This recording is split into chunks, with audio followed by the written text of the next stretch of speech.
The Spirit of the Northern Wind. A Viking sleep story about a father, his son, and the night they spoke of love. The sea was calm that night. A soft, steady hush of water brushed against the sides of the longship, like a giant hand gently stroking a sleeping animal. Overhead, the sky was open and wide, a deep velvet blue scattered with slow, patient stars. The moon hung low and full, laying a silver road across the black water, as if inviting the ship to follow it into the distance. A small lantern swung from the mast, its warm light swaying in a slow rhythm with the ship.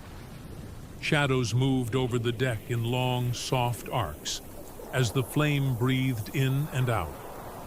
Near the bow, wrapped in a thick wool cloak, sat a boy, no more than 10 winters old. His name was Leif. His dark hair was tousled by the sea breeze, and his eyes were heavy with the pleasant weight of sleep, even though he tried very hard to keep them open. Beside him, one hand resting loosely on the oar bench, and the other adjusting his own cloak, sat his father, Eirik. His beard was flecked with the first hints of gray, and his shoulders were broad and familiar, like the shape of a favorite old chair. His gaze was steady and calm, always drifting between the horizon and his son, as if checking that both were still there, both were still safe. The other men on the ship lay sleeping or resting, some with arms crossed, some snoring softly, some staring up at the stars in quiet thought. But at the front, in that little pool of lantern light, it felt like there were only 2 souls awake in the entire world, a father and his son. Leif leaned gently against his father's side, his head resting near Eric's arm.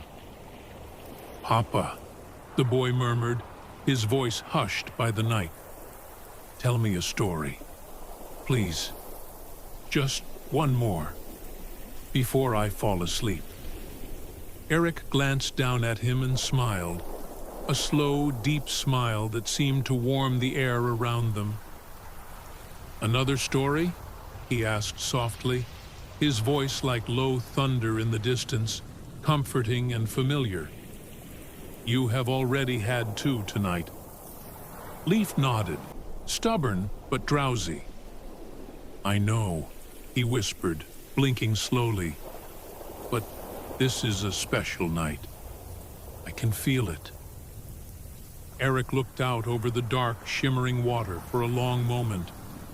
The moon's reflection trembled and stretched across the gentle waves. A light breeze brushed against his face, cool and clean, carrying the faint scent of pine from the distant shores. "Yes," he said quietly, "it is a special night." Leif snuggled closer, pulling his cloak tighter. "Tell me a story about Mama," he said, "about how you met her." Eric chuckled softly, the sound rolling out like a warm wave. "Ah," he said, "you ask for the deepest story of them all." Leif tilted his head up to look at him, eyes half closed but shining. "Please," he said, "I want to hear it as we sail, with the stars listening." Eric gazed up at the sky, then down at his son again. Something gentle moved across his face, memories unfolding, like old sails being opened to the wind. "Very well," he said softly, "I will tell you. But this story is not just about your mother. It is also about a spirit, one that lives in the wind and the waves, in the snow and the starlight.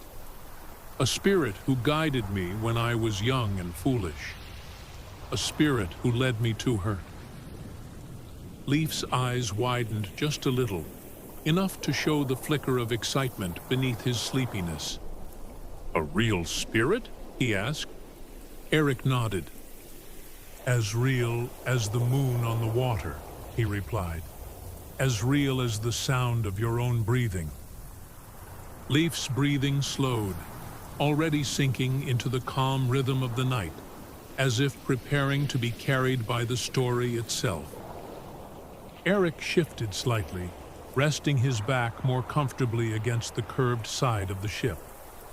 The wood was smooth and worn from many journeys, like the back of an old friend. "Listen, then," he said softly. "The sea is calm tonight, just as it was the night I first truly heard the spirit's voice." The lantern swayed, the ship creaked softly, and Eric began.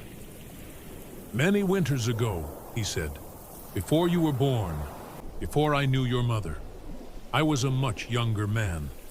My beard was smaller, my temper was shorter, and my pride was far too big." Leif smiled sleepily at that, picturing his father young and reckless.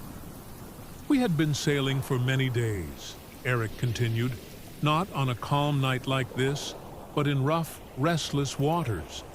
The wind was fierce then, strong, wild, like a great animal that refused to be tamed. The waves crashed high, and our ship rose and fell as if it were no more than a leaf on a stormy river." He paused, letting the distant memory drift into the darkness.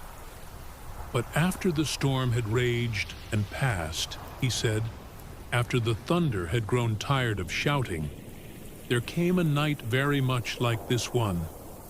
The sea grew calm. The stars came out, bright and clear, and the world grew quiet again, as if the sky itself were taking a long, slow breath." Leif's breathing matched that slow rhythm now, in and out, in and out. "We were far from home," Eric murmured, "and far from any land I knew. The men were tired. They slept just as they do now, gathered in their cloaks, dreaming of warm fires and hot food. I stood at the bow, awake and alone, watching the sea. The moonlight made a shining path before us, just as it does tonight." He gestured gently toward the water, where the moon's reflection quivered. "I remember feeling very small," he said quietly, "smaller than I had ever felt before. The world was so wide, the sea so deep, the sky so endless, and I thought, what am I in all of this? Just one man with one ship, on one journey among countless others. It is a strange feeling to know you are small, but it is also peaceful." Leif's head slipped a little further down his father's arm, his eyes drifting closed, though his ears still listened. "And then," Eric said, his voice growing softer, "I heard it." He fell silent for a moment, letting the boy lean into the quiet. "At first," he continued, "I thought it was only the wind, a whisper between the sails, a sigh moving through the ropes. But the sound grew clearer. It was like a voice, but not quite a voice, like breath shaping itself into words. It called my name." He lowered his voice. "Eric!" The name seemed to float in the dark air between them, delicate as mist. "I looked around," Eric said. There was no one awake. The men were snoring, spread out across the deck. The helmsman's head was bowed, his eyes heavy. We were alone, the ship and I, in that long quiet. He smiled faintly. "I thought I was imagining things. I told myself I was tired, but then I heard it again. The same sound, like a voice carried on the wind." He took a slow breath. Eric! Leaf shifted just a little, still listening. This time, Eric went on, the voice seemed to come from everywhere at once, from the water, from the sky, from the wood of the ship itself. It was gentle, not frightening, not loud, but knowing. He exhaled slowly, like a long sigh. I closed my eyes, he said softly, and I listened, and I felt something I had never felt before. The air itself felt like it was watching me, not with eyes, but with attention, with care. He paused again, letting the idea settle like snow. In our lands, Eric continued, we are taught that spirits live in many places, in the forests, in the mountains, in the rivers and the storms. I had heard the old stories, of course, tales of spirits guiding hunters, guarding villages, playing tricks on careless travelers. He smiled in the dark. But I had never expected to be spoken to. Not like that. Not by something I could not see. Leaf's breathing grew deeper. His body relaxed more fully against his father's side. "What did it say?" he whispered, barely audible. Eric looked down at him, then out at the sea again. "At first," he said, "it only said my name, slowly, as if it were testing the shape of it. Then it said more." He let his voice grow quieter, slower, like the lapping of waves. It said, "You are not lost." Leaf's brow smoothed, his face relaxing. "I didn't understand," Eric said. "The sea was wide. We had no clear land in sight. I felt very far from everything. Yet this voice, this wind, this spirit, told me that I was not lost." He inhaled deeply and exhaled, as though breathing with the sea itself. The voice said, "You are being led." He rubbed a hand slowly over the worn wood beside him. I asked, in my thoughts, because I did not dare speak aloud, "Led where?" And the spirit answered, not in words I could hear, but in feelings, warmth, a sense of a path, a direction that wasn't drawn on any map I knew. He chuckled softly. It felt like the world itself was gently taking me by the shoulders and turning me. Not the ship, not my feet, but my life. He looked down at his son. "That night," he said, "I realized that not all journeys are about finding gold or glory. Some journeys are about being brought to where you truly belong, to the people you are meant to meet, to the hearts that are meant to know yours." He paused, and the sound of the sea filled the space. Hush.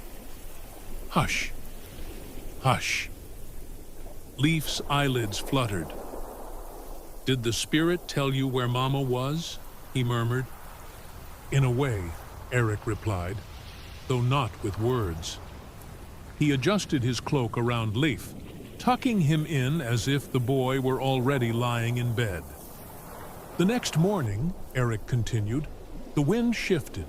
It grew gentle, steady, blowing from a new direction. It was not like other winds. This one felt purposeful, as if it were carrying us along a path that had been waiting for us all along. We followed it, day after day, the same steady wind. Not too strong, not too weak. The sea was kind. The storms kept their distance. It was as if someone had smoothed the way before us." He smiled faintly to himself, remembering. After several days, we sighted land, a coastline I had never seen before. Tall cliffs, green hills, and a small sheltered harbor tucked between rocks like a secret. Leif listened, his breaths slow and even. "We brought the ship in," Eric said, "and made camp. The people there did not know us, and we did not know them. But they were peaceful. They welcomed us, curious but cautious. We traded stories and goods and smiles. They spoke our tongue only a little, but kindness needs no translation. And that," he said softly, "is where I first saw your mother."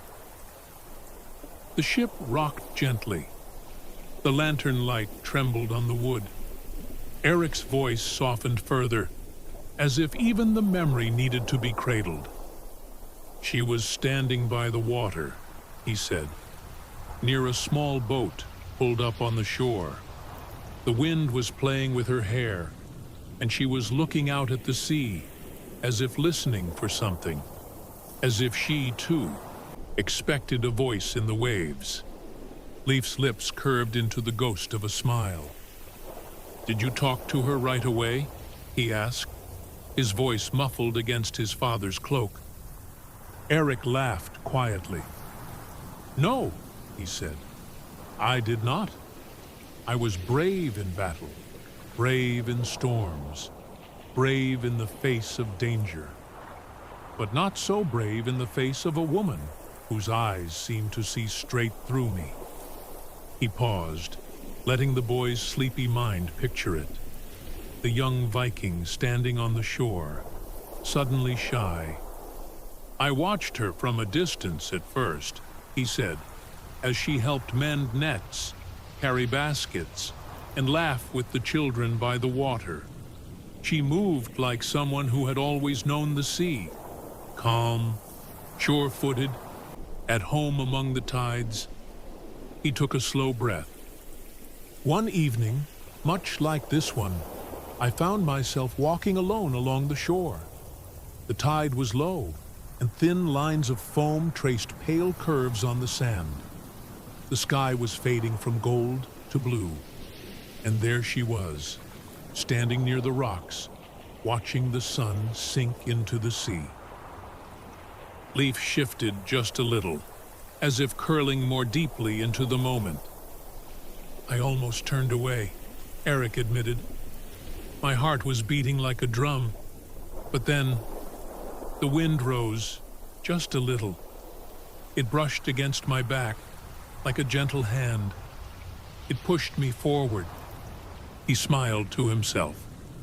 "I knew that feeling," he said. "The same warmth, the same quiet certainty I had felt on the ship when the spirit spoke. It was as if it were saying, 'Go on, Eric. This is part of the path I am showing you.'"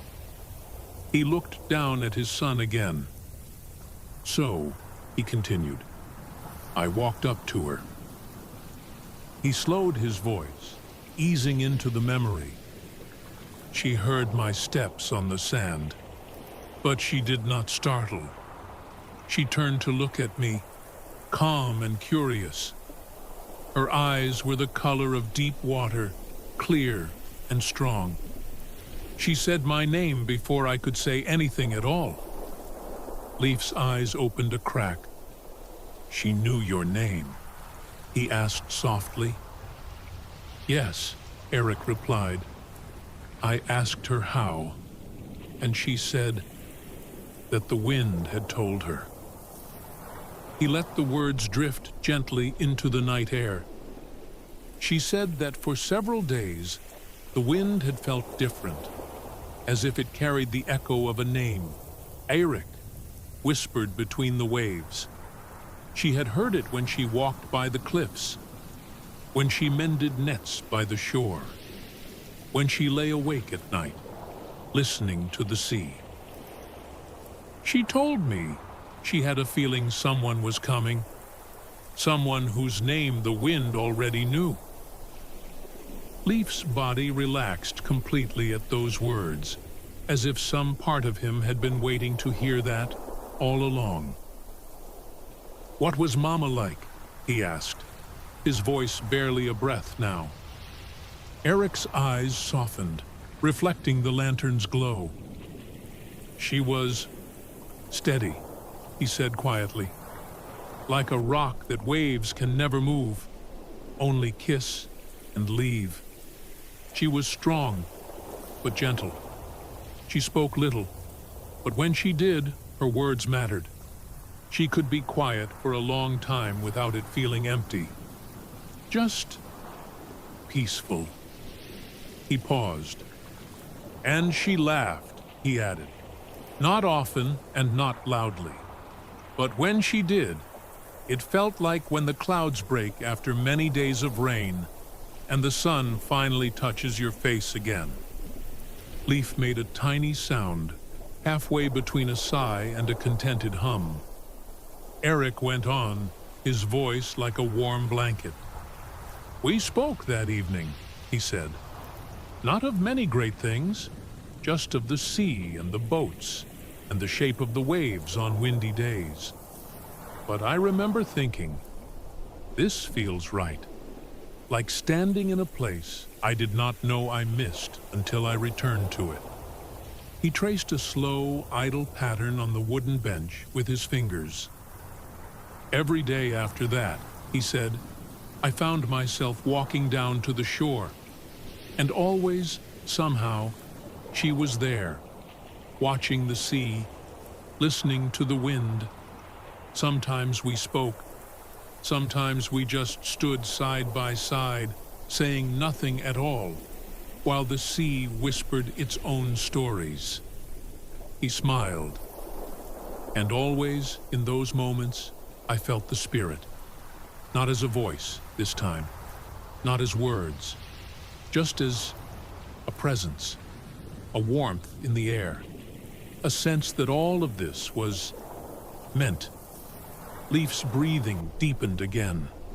His body was completely still now, save for the slow rise and fall of his chest. The ship rocked gently onward through the night. The stars hung above like patient witnesses. The moon's path stretched ahead, bright and clear. Time passed, Eric murmured. Our ship could not stay forever. The men grew restless to return home. There were things to do, lives to go back to. But my heart was not so eager to leave. He looked out over the open water, remembering that quiet ache.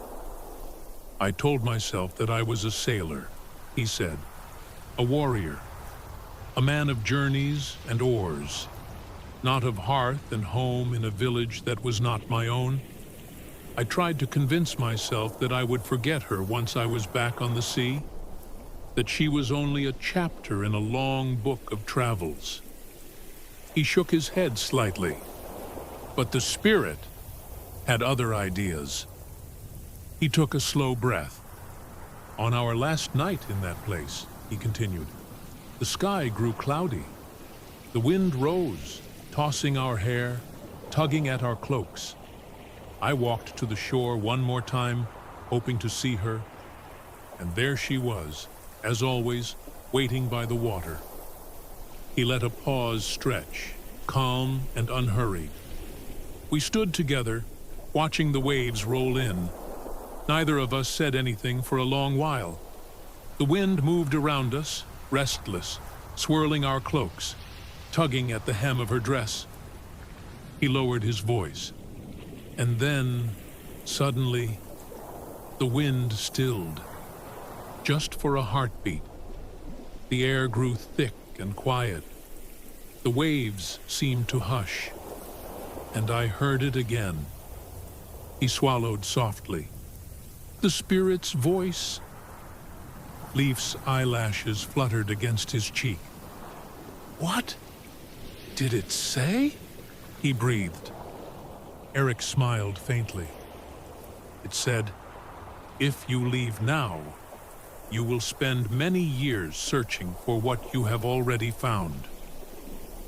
He let that sentence settle like a stone into deep water. I looked at her, he said softly. She was looking at me too, as if she had heard the same words.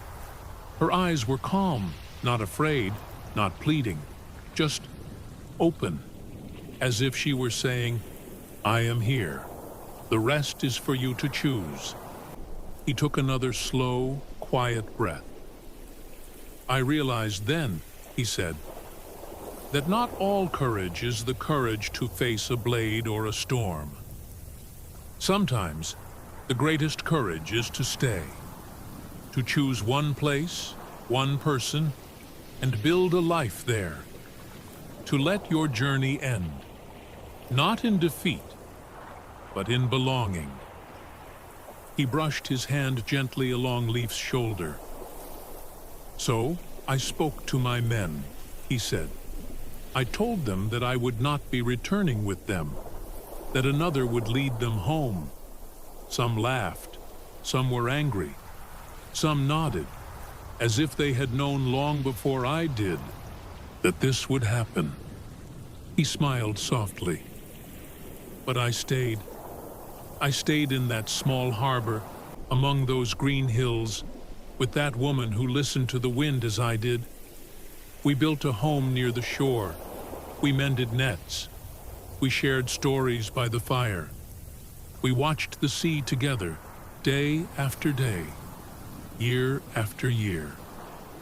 He looked down at his son, his voice now nearly a whisper. "And one day," he said, "many seasons later, you were born." Leif's breathing hitched softly, then eased again. "You came into this world on a calm night," Eric murmured, "much like this one. The midwives moved around the house like quiet waves. The fire burned low and warm. Your mother's hand was strong in mine. When you finally cried out, the wind outside rose, just a little, then stilled again.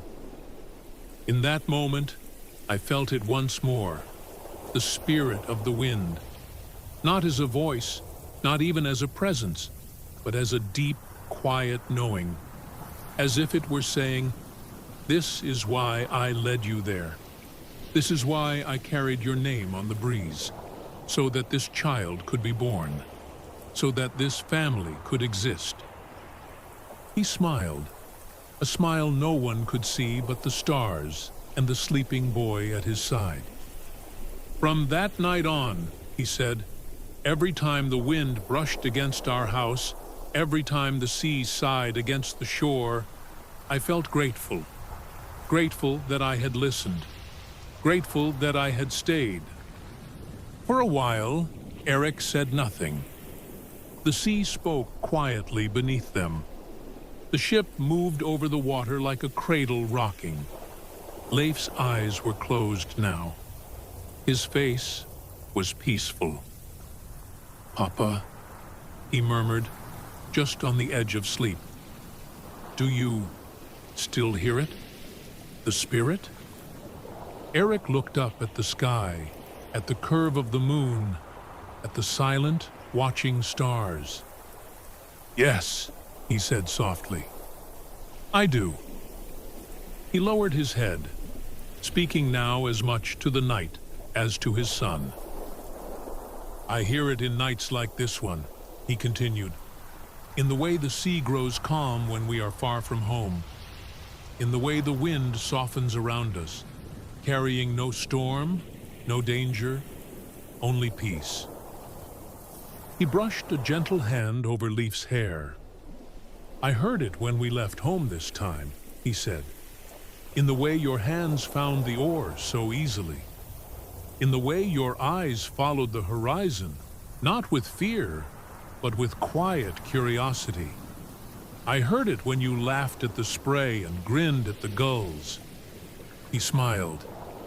"And I hear it now," he added, "in the way you are falling asleep while listening to the story of how you came to be." Leif let out a slow, deep exhale, his small body relaxing completely. "Is it still leading us?" he whispered, his words fading. Eric's voice was as soft as the brushing sea. "Yes," he said, "I believe it is. It led me to your mother. It led us to you. And now it leads us onward, wherever we are meant to go next. We may not always see where the path ends, but we can feel that we are not alone as we walk it. He drew the cloak more snugly around his son, tucking it beneath him so no wind could slip in. The sea will rise and fall, he murmured. Storms will come, and storms will pass. But this spirit, this quiet, guiding presence, has been with me for many years now, and I believe it will be with you too, for all your days. He paused, letting the slow, steady rhythm of the waves fill the spaces between his words. So, when you are older, he said, and you find yourself alone on a shoreline, or standing on the deck of a ship, or lying awake at night while the wind presses softly at your window, listen. He smiled gently down at the boy. Listen, and you may hear your name on the breeze. You may feel that same warmth, that same quiet certainty. And if you do, know that you are not lost. Know that you are being led to people who will love you, to places where you belong, to moments you cannot yet imagine. Leaf gave no reply now. He was drifting, slipping gently into the calm sea of sleep, carried by his father's words as surely as the ship was carried by the water. Eric fell silent. For a long while, he simply sat there, feeling the weight of his son's head against his arm, the softness of the boy's breathing, the slow rocking of the ship. The world around them was quiet. Only the hush of waves, the faint creak of wood, and the occasional soft murmur of a sleeping man further down the deck. Above, the stars watched with their distant, patient light. Eric tilted his head back and closed his eyes, letting the night settle into him. The breeze brushed lightly against his face. In that gentle touch, he felt it again, that familiar sense of being seen, of being held within something larger than himself. Not with hands, not with eyes, but with a calm, boundless presence. He did not need words anymore. He did not need to hear his name. He only needed this feeling that he was exactly where he was meant to be, in this moment, on this ship, with this child asleep against him, under this quiet northern sky. The longship drifted onward across the calm water, following the silver path of the moon. The lantern swung slowly, its light bathing father and son in a warm, gentle glow. Time thinned, like mist over the sea. If someone had stood on a distant shore and watched the ship pass, they might have seen only a dark shape against the water, a small vessel moving steadily through the night. They would not have heard the story that had just been told. They would not have seen the boy sleeping peacefully beside his father. They would not have felt the quiet spirit that moved in the air around them. But the sea knew. The wind knew. The stars knew. And somewhere, in a place beyond maps and names, the spirit that had once whispered Eric in the darkness now rested, content. Its work, for this night at least, was done. On the deck of the ship, Eric opened his eyes once more. He looked down at Leaf and brushed a soft, gentle kiss against the boy's hair. "Sleep well, my son," he whispered. "You are exactly where you need to be." The sea sighed, the ship rocked. The night held them, and slowly, peacefully, without effort or fear, the world faded into the soft, steady darkness of rest.